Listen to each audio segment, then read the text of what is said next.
Most men think danger looks like anger, noise, reaction, force. But that isn't danger. That's exposure. The most dangerous man is the one who has broken quietly and rebuilt himself without witnesses. When everything collapsed, he didn't explain. He didn't announce. He didn't ask to be understood. He removed what was weak, reinforced what mattered, and rebuilt structure where there was once chaos.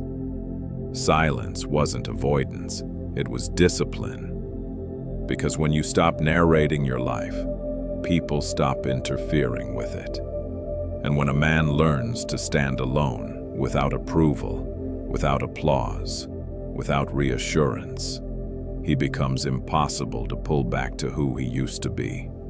That is why he is dangerous, not to others, but to anything that tries to control him. Most dangerous man.